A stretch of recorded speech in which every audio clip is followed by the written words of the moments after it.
না রাগ করেন নাই? না কারা কারা রাগ করছেন একটু হাত উঠান তো। সবাই খুশি তো? সাউন্ড নাই আর? আমি সালাম দিচ্ছি, সালামের জবাব আরো উচ্চ করতে চাই। আসসালামু আলাইকুম ওয়া রাহমাতুল্লাহি ওয়া বারাকাতুহু। ওয়ালাইকুম আসসালাম ওয়া রাহমাতুল্লাহি ওয়া বারাকাতুহু। আলহামদুলিল্লাহ সামনে মাথা এই ونستعينه ونستغفره ونؤمن به ونتوكل عليه চুপ মার থাক আমরা এত সামনে দেখতে ভালো লাগতেছে না চুপ মার থাক ওই শয়টা দিয়ে একটু শখ ওই পাশে চুপ মার থাক من يهده الله فلا مضل له ومن يضلل فلا هادي له ونشهد أن لا إله إلا الله وحده لا شريك له ونشهد أن سيدنا وسندنا وحبيبنا وشفيعنا ومولانا محمدا عبده ورسوله الذي أرسل إلى الناس كافة بشيرا ونذيرا وداعيا إلى الله بإذنه وسراجا وقمرا منيرا أما بعد فأعوذ بالله من الشيطان الرجيم بسم الله الرحمن الرحيم قل يا عبادي الذين أسرفوا على أنفسهم لا تقنطوا من رحمة الله إن الله يغفر الذنوب جميعا إنه هو الغفور الرحيم وقال تعالى إن الله وملائكته يصلون على النبي يا أيها الذين آمنوا صلوا عليه وسلموا تسليما محبة درود إبراهيم اللهم صل على محمد وعلى آل محمد كما صليت على إبراهيم وعلى آل إبراهيم إنك حميد مجيد اللهم بارك على محمد وعلى آل محمد كما باركت على إبراهيم وعلى آل إبراهيم إنك حميد مجيد لا إله إلا الله لا إله إلا الله لا إله إلا الله لا إله إلا الله لا إله إلا الله لا إله إلا الله لا إله إلا الله لا إله إلا الله لا إله إلا الله لا إله إلا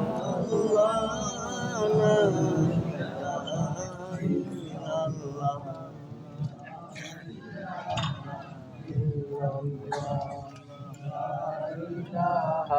لا إله إلا الله لا إله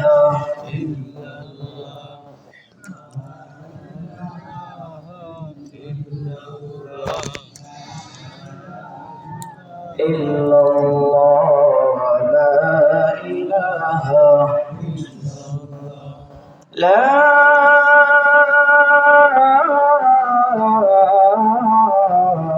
إله إلا الله محمد رسول الله صلى الله عليه وسلم نهایت قابل احترام জনাব সদর মুহতারাম উপস্থিত সম্মানিত ধর্মপ্রাণ মুসলমান ভাইরা,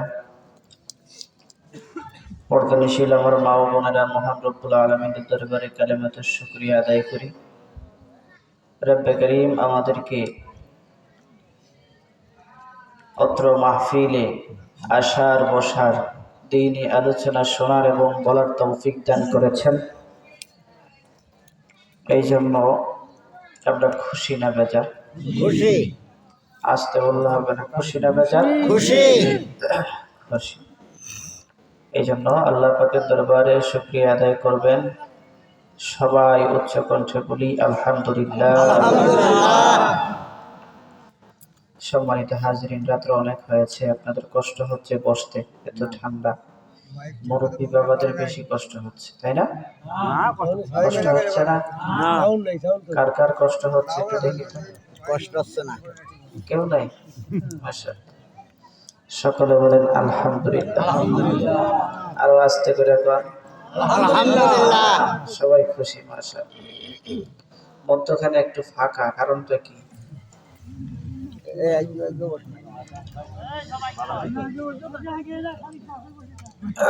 সম্মানিত হাজরিন, এই মজলিস পেয়ে আমরা খুশি না সবাই?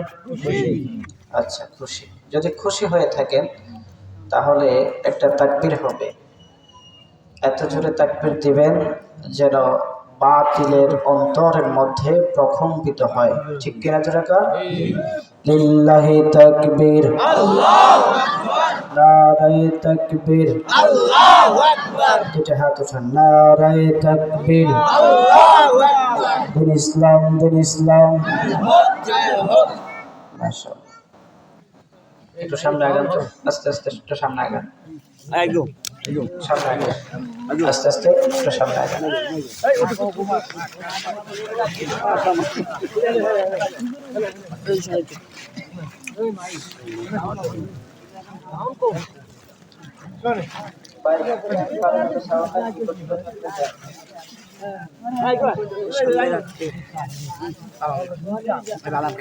সম্মানিত হাজরিন, আমি আপনাদের সামনে কালামুল্লাহ শরীফ থেকে একটা আয়াতে কালিমা তেলাওয়াত করেছি। আল্লাহ তাআলা আমি গুনাহগারের জবান থেকে এমন কিছু কথা বের করে দিন যে কথার দ্বারা আমরা সবাই যেন আমল করতে পারি। সকলে বলেন আমিন। যতক্ষণ কথা বলবো আপনারা চলে যাবেন নাকি থাকবেন? সবাই থাকবেন তো ইনশাআল্লাহ? ইনশাআল্লাহ। এখানে যুবকরা বেশি নাকি মুরব্বীরা বেশি? আচ্ছা, যারা বিয়ে করেন নাই একটু হাত উঠান তো। যারা যারা বিয়ে করেন নাই হাত উঠান, দেখবো। না হাত উঠান, আর কয়েকজন নাকি? যারা বিয়ে করেন নাই তারা আগে তাকবীর দিবেন, আর যারা বিয়ে করেছেন তারা পরে তাকবীর দিবেন। ঠিক আছে? ঠিক আছে, হাত উঠানো লাগবে না। লজ্জা লাগতেছে, আমি জানি লজ্জা লাগতেছে। হাত উঠানো লাগবে না, একটা তাকবীর দিতে হবে। আগে দিবেন যারা বিবাহিত না, যারা বিয়ে সামনে করবেন, সিঙ্গেল যারা আছেন, হ্যাঁ, তারা আগে তাকবীর দিবেন। পারবেন তো ইনশাআল্লাহ? নারে তাকবীর, নারে তাকবীর। আপনি বিয়ে করেন নাই? করছেন? আমি বলছি আগে যারা বিয়ে করেন নাই।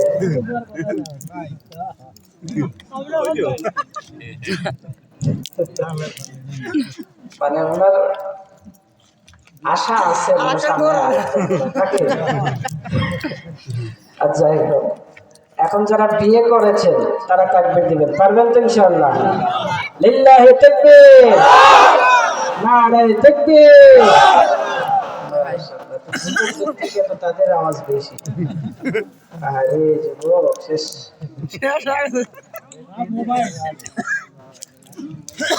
মুরব্বী যারা আছেন তাদেরকে আরো আমার এক দুইটা করায় দিলে কোনো সমস্যা হবে না, নাকি বলেন? ঠিক আছে, যাই হোক, এখন আপনার মূল আলোচনা শুরু করি। হ্যাঁ, সম্মানিত হাজিরিন,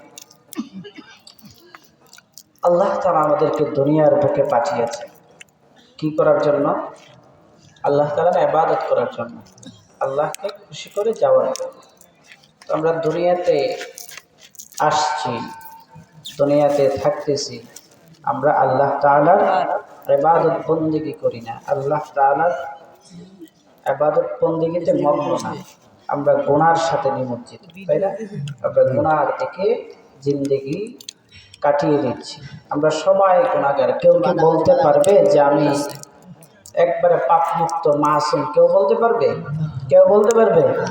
বাংলার বুকে একটা মানুষ পেয়েছি আমি, যে মানুষটা বুকে হাত দিয়ে বলেছে আমি নিষ্পাপ। হুজুররা যে দোয়া করে আমি তাদের সাথে আমিনও বলি না, দোয়াও করি না। নাউজুবিল্লাহ বলে। টাঙ্গাইলের এক নাদান, ওর নাম কি জানি, সিদ্দিকী, কাদের সিদ্দিকী। ও বলেছে কি যে আমি কখনো পাপ কাজের সাথে জড়িত না, আমি কখনো পাপ কাজ করি নাই, এই জন্য আমি দোয়াও করি না আল্লাহর কাছে। নাউজুবিল্লাহ বলে। সে নিষ্পাপ, নিজেকে নিষ্পাপ দাবি করে, মাসুম। কেউ এরকম বলতে পারবে? আমার ইতিপূর্বে বাংলার কোনো মানুষ আমার মনে হয় না সে নিজেকে নিজে এইভাবে দাবি করেছে যে আমি নিষ্পাপ। কিন্তু এই আল্লাহর বান্দা না জানে সে নিজেকে নিষ্পাপ দাবি করেছে। তো আমরা কেউ নিজেকে কখনো নিষ্পাপ বলতে পারবো না। আমরা সবাই পাপী, আমরা সবাই কি পাপী, আমরা সবাই পাপের সাথে জড়িত। তো আমরা যারা পাপী আছি, আমরা যারা গুনাহ করতেছি, আমরা যারা পাপ কাজ করতেছি, আমাদের অনেক সময় অনুশোচনা হয়, হায় রে সারা জীবন তো আমরা গুনার কাজে কাটিয়ে দিচ্ছি, সারা জীবন আমরা নাফরমানি করেছি, কিভাবে আল্লাহর সামনে গিয়ে দাঁড়াবো, কিভাবে আল্লাহকে মুখ দেখাবো, এরকম অনেকের অনুশোচনা হয় মনের মধ্যে। জাগে যে আমি তো গুনাহ করতেছি, জাগে না?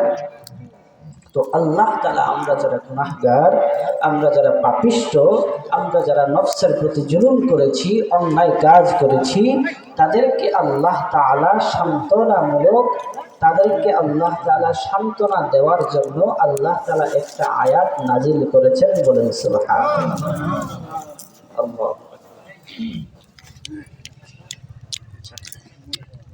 তো আল্লাহ তাআলা আমাদেরকে সান্ত্বনা দেওয়ার জন্য একটা আয়াত নাজিল করেছেন।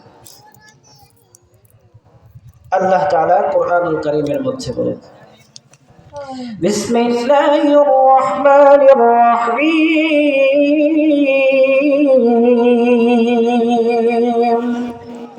কুল ইয়া ইবাদিয়াল্লাযীনা আসরাফু আলা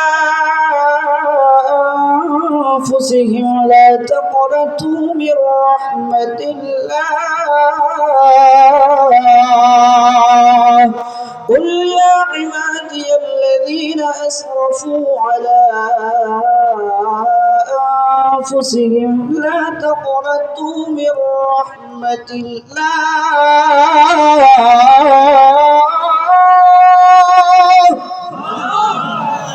আল্লাহ তাআলা নবীকে সুসংবাদ দিয়ে জানিয়ে দিয়েছে, হে নবী আপনি বলে দিন, হে আমার বান্দাগণ যারা নিজের প্রতি অবিচার করেছে, অর্থাৎ যারা নফসের প্রতি জুলুম করেছে, যারা অন্যায় কাজ করেছে, নাফরমানি করেছে, নিজের নফসের প্রতি অত্যাচার করেছে, সারা জীবন গান বাজনা শুনেছে, সারা জীবন অন্যায় কাজ করেছে, নাফরমানি করেছে, মন চায় জিন্দেগি সে চালিয়েছে, হে নবী তাদেরকে শুনিয়ে দেন, তাদেরকে আমার পক্ষ থেকে শুনিয়ে দেন, হে আমার বান্দাগণ, ইয়া ইবাদি, হে আমার বান্দাগণ যারা নিজের প্রতি অবিচার করেছো, নফসের প্রতি জুলুম করেছো, লা তাকনাতু মির রাহমাতিল্লাহ, তারা আল্লাহর রহমত থেকে নৈরাশ হইও না।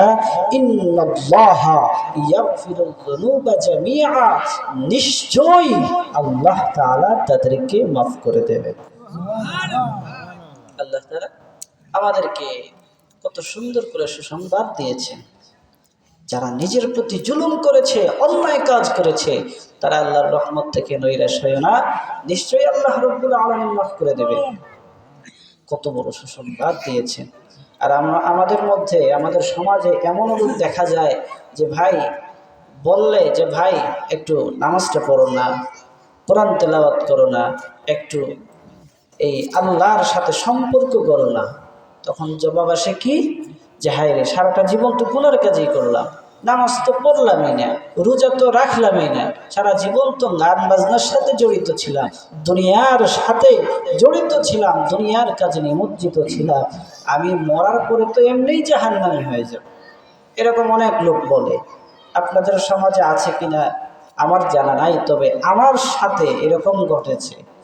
আমি একজনকে বলছিলাম যে ভাই তোর দাড়িটা রাখো, নামাজটা পড়ো না ঠিকঠাক মতো, চলো একটু আর কত, দাড়ি তো সাদা হয়ে যাচ্ছে।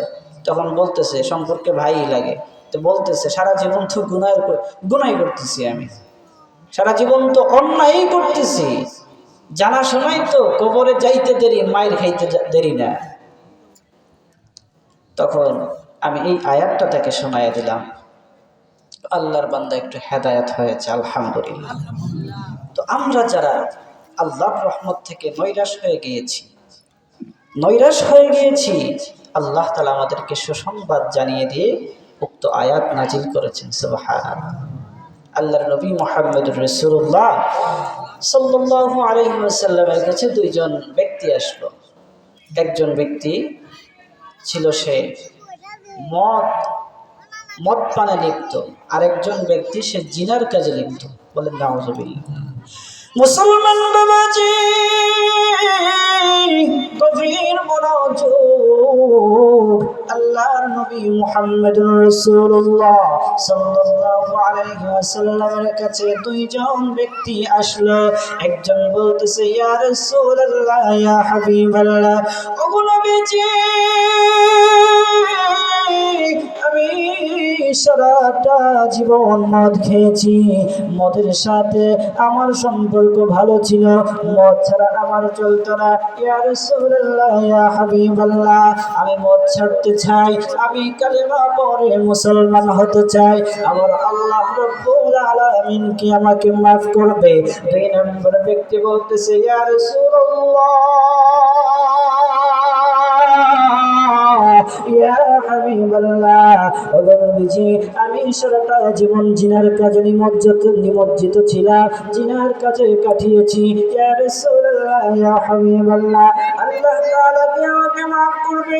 আল্লাহর নবী মুহাম্মদুর রাসূলুল্লাহ সাল্লাল্লাহু আলাইহি ওয়াসাল্লাম চিন্তায় পড়ে গেলেন, দুইটা চোখ বন্ধ করে চিন্তায় পড়ে গেলেন। আল্লাহ তাআলা হযরত জিবরাইল আলাইহিস সালাতু ওয়াস সালামকে আল্লাহর নবীর সামনে পাঠিয়ে দিলেন।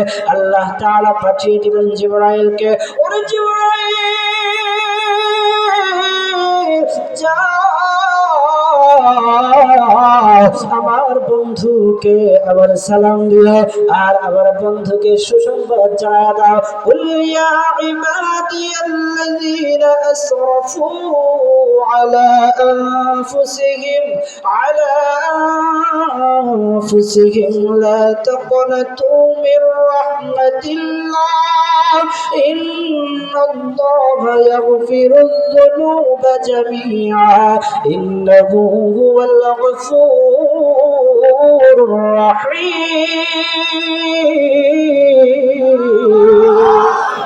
মুসলমান বাবাজি, হযরত জিবরাইল আলাইহিস সালাতু ওয়াস সালাম আল্লাহর নবীর সামনে আসলেন। আয়েশা বলতেছেন, ইয়া রাসূলুল্লাহ,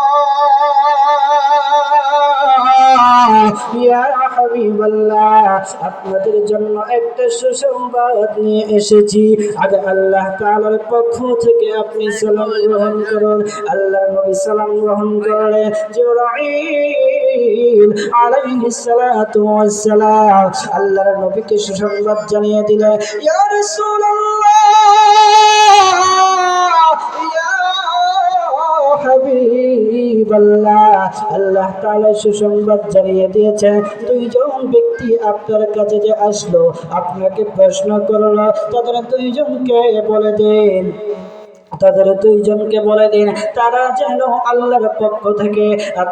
আল্লাহর পক্ষ থেকে সুসংবাদ গ্রহণ করে, তারা আল্লাহর রহমত থেকে যেন নৈরাশ না হয়, তারা যদি মুসলমান হয় এবং খালিস নিয়তে যদি তাওবা করে, আবার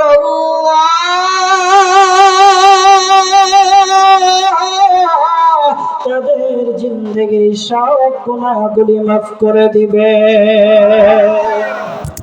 মুসলমান ভাইরা, এত দয়ার আল্লাহ, এত মায়ার আল্লাহ দুনিয়ার বুকে আর কাউকে পাবেন না, একমাত্র পাবেন আল্লাহ তাআলাকে।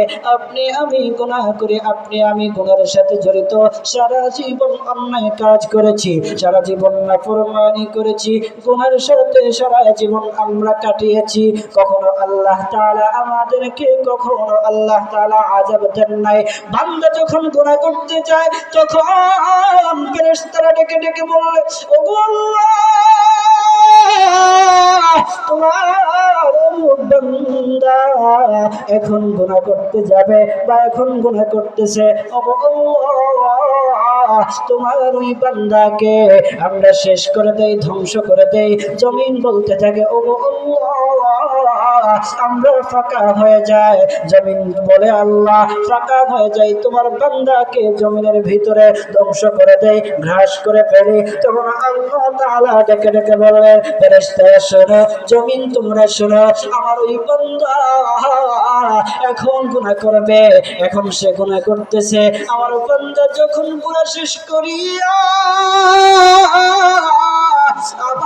আবার যখন সে তার কপালটা গুনাহ শেষ করিয়া যখন আমার সামনে আসবে বা মসজিদে আসবে বা লুকায়া সে আমার কদমে সেজদা দিবে, আমার কদমে সেজদা দিয়ে বলবে, ওগো আল্লাহ, আমি গুনাহ করে ফেলেছি, অন্যায় কাজ করে ফেলেছি, নাফরমানি করে ফেলেছি গো আল্লাহ, আর ভুল করব না, শয়তানের ধোঁকায় পড়ে অন্যায় কাজ করে ফেলেছি। আমার বান্দা যখন এইভাবে আমার কাছে চাইবে, আমার কাছে দোয়া করবে, আমি আল্লাহর এত দয়া, আমি আল্লাহর এত মায়া, আমি আল্লাহর এত দয়া, এত দয়া, এত মায়া, বান্দা চাইতে দেরি, আমি আল্লাহ আমার বান্দার পিঠের মধ্যে আমার কুদরতি হাত বোলায়া দিয়া বলবো, বান্দা টেনশন করিস না, ও বান্দা, আজা আমি তোর জীবনের সব গুনাহগুলি মাফ করে দিলাম। কত দয়ার আল্লাহ, কত মায়ার আল্লাহ। দুনিয়ার মানুষ স্বার্থের জন্য আপনাকে ভালোবাসে, দুনিয়ার মানুষ স্বার্থের জন্য আপনাকে ভালোবাসে। ভাই এটা কি মুসাফিরা দেন? দুনিয়ার মানুষ কি করে? স্বার্থের জন্য আপনাকে ভালোবাসে, কিন্তু আল্লাহ তাআলা বান্দাকে স্বার্থ ছাড়া ভালোবাসেন, বলেন সুবহানাল্লাহ। আল্লাহ তাআলা কি করে? স্বার্থ ছাড়া বান্দাকে ভালোবাসে। দেখেন দুনিয়ার মানুষ কেমন স্বার্থপর, তার জ্বলন্ত প্রমাণ। আপনি যার পিছে ঘুরেন, যে নেতাকে আপনি মানেন, যে নেতার অনুসরণ করেন, এই নেতার স্বার্থে যদি আঘাত পড়ে, তাহলে আপনাকে সে কি ছাড় দেয়? তুলে বলেন, সে কি ছাড় দেয়? তখন আপনাকে শাস্তির মুখোমুখি হতে হয়, তাই না? স্বার্থের জন্য সবাই আপন, স্বার্থ শেষ সবাই পর। কয়দিন আগে দেখেন না, এখানে অনেকেই আছে যে আমার নেতা, তোমার নেতা, আমার নেতার চরিত্র কি পায়খানার চেয়ে পবিত্র, নাকি না ফুলের চেয়ে পবিত্র? হ্যাঁ, ফুলের চেয়ে পবিত্র? জি না, পায়খানার মতো পবিত্র। পবিত্র না অপবিত্র? অপবিত্র। যেই সমাজের নেতারা জনগণের সাথে গাদ্দারি করে, যেই সমাজের নেতারা জনগণের মাথায় বুকে গুলি চালাতে দ্বিধাবোধ করে না, ওই সমাজের নেতার চরিত্র ফুলের মতো হয় কিভাবে? এই সমস্ত মানুষ পবিত্র না, অপবিত্র। নেতার পিছে ঘুরে এখন কই? নেতার স্বার্থ শেষ, নেতা লেজ গুটিয়ে পালিয়েছে, তার শ্রোতাগুলো এখন মাইর খাচ্ছে। আছে না নাই? কথা বলেন না। বেজার হয়েছেন? কষ্ট পাইছেন? চিন্তা করেন, জ্বলন্ত প্রমাণ আল্লাহ তাআলার কত দয়া, কত মায়া। আপনি গুনাহ করেন, অন্যায় কাজ করতেছেন, আল্লাহ কি কখনো আপনাকে ধরে না? কথা বলেন, ধরছে? চাইলে আল্লাহ তাআলা আপনার হাত পা অবশ করে রাখতে পারতেন না? পারতেন না? এই যে সমাজের মধ্যে তো চুরি ডাকাতি হয়, আল্লাহ তাআলা চাইলে পারতেন না তার হাতটা একবারে লুলা করে দিয়ে দিতে পারতেন? পারতেন, কিন্তু না, আল্লাহ তাআলা বান্দাকে সুযোগ দিয়েছেন, সুযোগ দিয়েছেন যে বান্দা আসবে আমার কাছে, আয়েশা চাইবে, সে চাইতে দেরি, আমি আল্লাহ তাআলা মাফ করতে দেরি না। এখান থেকে শিক্ষা নেই। সমাজের নেতার পিছে ঘুরলে আপনার 4 আনার পয়সার দাম নাই, বরঞ্চ আপনি আপনার সমাজের কাছে কালার হয়ে যাবে, চিহ্নিত হয়ে যাবে। নেতার স্বার্থ শেষ, নেতা পালাবে, আর আপনি এখানে থেকে যাবেন। নেতার টাকা আছে। এই আমাদের সমাজের ছোট ছোট ছেলেরা লেখাপড়া করে ফুলের মতো পবিত্র তাদের জীবন, এই সমস্ত বাচ্চাদেরকে তারা রাজনীতির মধ্যে নিয়ে তাদের ফায়দা লুটার জন্য তারা তাদেরকে খাটিয়েছে, তারা তাদেরকে ব্যবহার করেছে, অথচ তাদের সন্তানাদিদেরকে বাহিরে এবং বড় বড় স্কুল কলেজে লেখাপড়া করিয়েছে। ঠিক কিনা বলেন? এই সমস্ত নেতা স্বার্থপর নাকি স্বার্থ ছাড়া লোক? স্বার্থপর। ওদের পিছে আপনি থাকলে, ওদের গুণগান গাইলে আপনার লাভ হবে না, বরঞ্চ আপনি যদি আল্লাহ তাআলার গোলাম হয়ে যান, আল্লাহ তাআলার গোলাম হয়ে যদি আল্লাহ তাআলার গোলামি করেন, তাহলে আপনার লাভ আছে না লস আছে? লাভ আছে, দুনিয়াতেও লাভ, পরকালেও লাভ। আপনি যখন একজন মুত্তাকি হয়ে যাবেন, পরহেজগার হয়ে যাবেন, খোদা ভীরু হয়ে যাবেন, তখন দুনিয়ার মধ্যে সবচেয়ে বেশি সম্মানের অধিকারী আপনি হয়ে যাবেন। আর যদি আপনি দুনিয়ার বুকে জালেম হয়ে যান, তাহলে পৃথিবীর মানুষ আপনার নাম শুনলেও থুতু ফেলবে। এটাই জ্বলন্ত প্রমাণ। কয়েকদিন আগে আমাদের হাসু আপা কি অবস্থা হইল, কি অবস্থা দেখেছেন না? সব এই যে রান্না করছে, ভাত খাবে, কত আশা ভরসা, সকালে কি মজার মজার রান্না দিয়ে, ওরে বাবা কি মজার মজার রান্না করছে, মনে মনে এই যে রান্না করছে আর মনে হয় লুল পড়ছে যে খাবো, মজা করে খাবো। এদিকে গুলি করে বাচ্চাদেরকে মারতেছে আর ওনারা ভালো ভালো রান্না করতেছে গণভবনে। ঠিক না? রান্না করতে সকালে রান্না করছে, মজার মজার রান্না, আর এদিকে অনেক মায়েরা চোখের পানি ফেলতেছে, কান্না করতেছে, হায়রে আমার সন্তানের কি হবে, বা আমার সন্তানের হচ্ছেটা কি, দেশ কোথায় যাচ্ছে। অনেক মায়ের কান্না আর কান্না, বাবার কান্না, মায়ের কান্না, ভাইয়ের কান্না, বোনের কান্না, আর তারা মজার মজার খাবার খায়। তো আল্লাহ তাআলার কাছে এটা বরদাস্ত হয় নাই, সহ্য হয় নাই, তো নিজের রান্না করা খাবারও খাইতে পারে নাই, সে লেজ গুটিয়ে পালাতে বাধ্য হয়েছে, আর নেতা কর্মীদেরকে ফেলে রেখে গেছে। এইরকম স্বার্থবাদী মানুষ আমাদের সমাজে আছে না? আমরা কি তাদের পিছে ঘুরবো নাকি আল্লাহ ওয়ালাদের পিছে ঘুরবো? বলেন, জোরে বলেন। এটা বুঝার বিষয়। একটু সামান্য কমন সেন্স যদি আপনার আমার থাকে, এই জেনারেশন, ইয়াং জেনারেশন যারা আছে, তাদের যদি একটু মেধা খাটিয়ে বলে বা মেধা একটু যদি খাটায় আর বলে, হায়রে আমরা রাজনীতি করতেছি, আমরা নেত্রীর জন্য মারা যাইতেছি, আমরা নেত্রীর জন্য জীবন দিতেছি, নেত্রীর বাচ্চা কাচ্চা বা আমাদের নেতাদের বাচ্চা কাচ্চা বড় বড় জায়গায় পড়তেছে আর আমাদেরকে এইদিকে লাগিয়ে দিয়েছে, একটু চিন্তা করলে তো পাওয়া যায়, তাই না? এই জন্য স্বার্থ ছাড়া যিনি ভালোবাসবেন তাদের পিছে থাকবো ইনশাআল্লাহ। স্বার্থ ছাড়া ভালোবাসেন কে? আল্লাহ। আল্লাহর পিছে আমরা থাকবো ইনশাআল্লাহ। সম্মানিত হাজরিন, আল্লাহ তাআলার এত দয়া এত মায়া, বান্দা যখন গুনাহ করে তখন আল্লাহ তাআলা অপেক্ষায় থাকে, বান্দা আয়, বান্দা আমার কাছে আয়, আমার কাছে আইসা চা, আমি আল্লাহ তাআলা তোকে মাফ করে দেব। সুবহানাল্লাহ। আল্লাহর নবী মুহাম্মদুর রাসূলুল্লাহ সাল্লাল্লাহু আলাইহি ওয়াসাল্লাম বলে, আল্লাহ পাকের 100 ভাগ মায়া রয়েছে। বলেন কয় শত ভাগ? জোরে বলেন, জোরে বলেন না। 100 ভাগ মায়া রয়েছে। তার মধ্যে আল্লাহ তাআলা 1 ভাগ মায়া বিতরণ করে দিয়েছেন দুনিয়াতে যত প্রকার মাখলুকাত আছে সমস্ত মাখলুকাতের প্রতি 1 ভাগ মায়া বিতরণ করে দিয়েছেন। আর আল্লাহ তাআলা 99 ভাগ মায়া নিজের জন্য রেখে দিয়েছেন।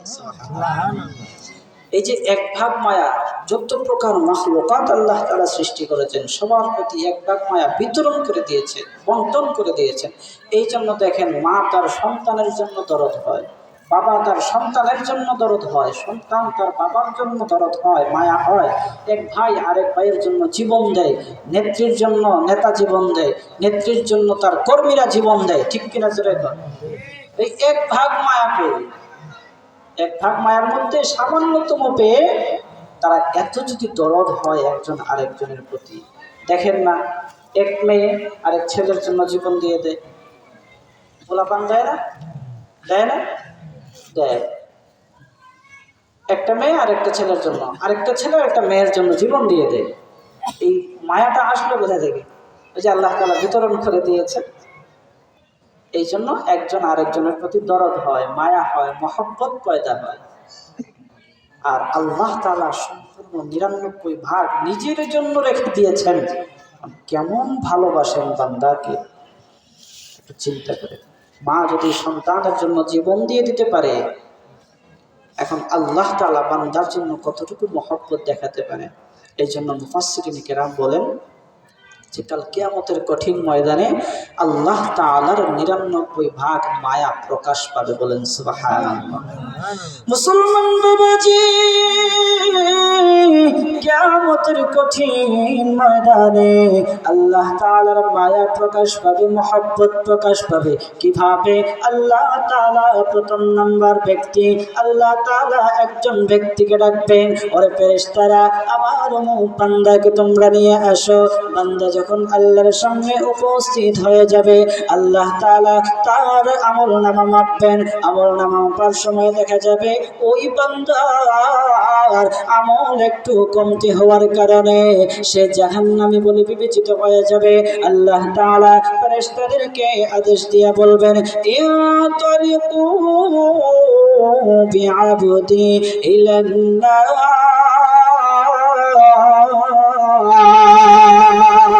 ও ফেরেশতারা, আমার ওই বান্দাকে তোমরা জাহান্নামে নিয়ে যাও। তখন বান্দাকে জাহান্নামে নিয়ে যাওয়ার জন্য ফেরেশতারা যখন 2 হাতের মধ্যে ধরবে, তখন বান্দা ডেকে ডেকে বলবে, ও আল্লাহ, ও মালিক, মানলাম আমি গুনাহগার, আমি অন্যায় কাজ করেছি, নাফরমানি করেছি। ও আল্লাহ, তোমার তো দয়ার শেষ নাই, তোমার তো মায়ার শেষ নাই। তুমি তো বান্দাকে বেশি মহব্বত করো, নিজ হাতে তুমি বান্দাকে আদর করে বানিয়েছো। ও আল্লাহ, তুমি যদি মাফ না করো তাহলে কে আমাকে মাফ করবে? তুমি যদি এখন জাহান্নামে দিয়ে দাও তাহলে আমাকে জাহান্নাম থেকে ফিরাবে কে গো? ও আল্লাহ, জাহান্নাম থেকে ফিরানোর মতো কেউ নাই আমার।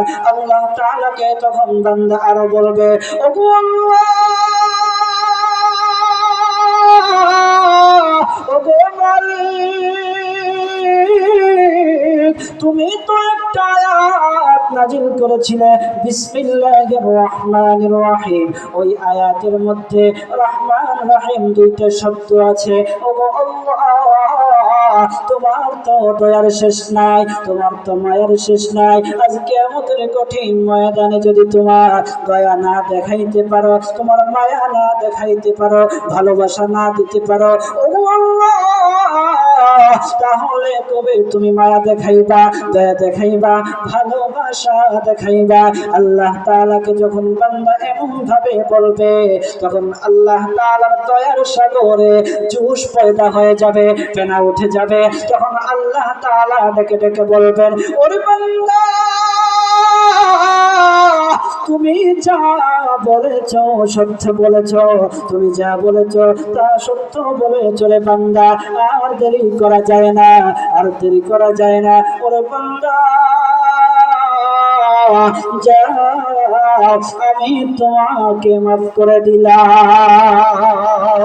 আল্লাহ তাআলা তখন ফেরেশতাদেরকে ডেকে ডেকে বলবেন, ওরে ফেরেশতারা যাও,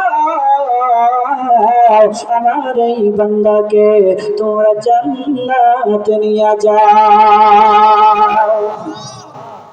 সম্মানিত হাজিরিন, এত দয়ার আল্লাহ, এত মায়ার আল্লাহ। মুফাসসিরিনে কেরাম আরেকটা অভিমত করেন, আল্লাহ তাআলার এত দয়া, এত মায়া, কাল কিয়ামতের কঠিন ময়দানে দেখাবেন, এত মহব্বত বান্দাকে করবেন, এত ভালোবাসা দেখাবেন। মুফাসসিরিনে কেরাম বলেন, আল্লাহ তাআলার এত মায়া, দুইজন ব্যক্তিকে আল্লাহ তাআলা ডাকবেন, দুইজন ব্যক্তিকে ডাইকা আল্লাহ তাআলা তাদের আমলনামা ওজন করবেন। তখন দেখা যাবে এক বান্দা, দুজন বান্দা জাহান্নামী বলে বিবেচিত হয়ে যাবে।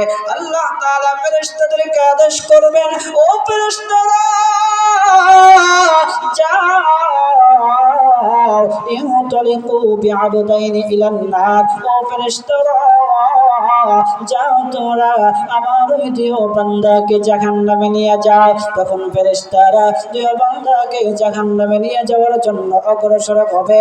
একজন ব্যক্তি জাহান্নামের দিকে দৌড় দিয়ে আগাইতে থাকবে, আরেকজন বান্দা জাহান্নামের দিকে এক পা আগাইবে, আবার আরেক পা পিছন দিকে তাকাইবে, এক পা আগাইবে, আবার এক পা পিছন দিকে ফেলবে, আর পিছন দিকে তাকাইবে। আল্লাহ তাআলার এত দয়া, আল্লাহ তাআলার এত মায়া। তখন দেখা যাবে বান্দা দুইজন যখন এইরকম অভিনয় করবে, এইরকম কার্যকলাপ করবে, আল্লাহ তাআলা ফেরেশতাদেরকে ডেকে ডেকে বলবেন, ফেরেশতারা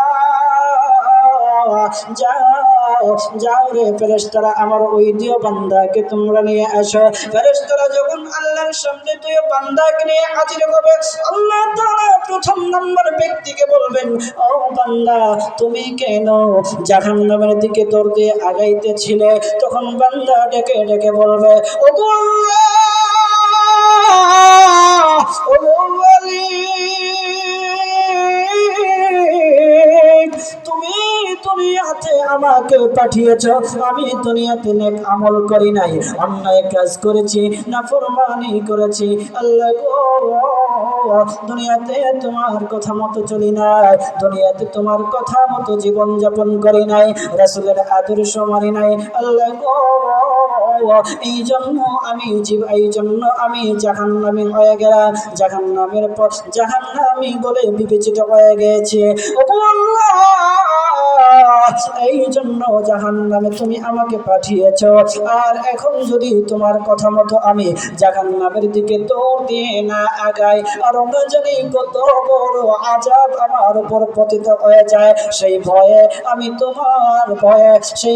আমি জাহান্নামের দিকে দৌড় দিয়ে এগিয়েছি।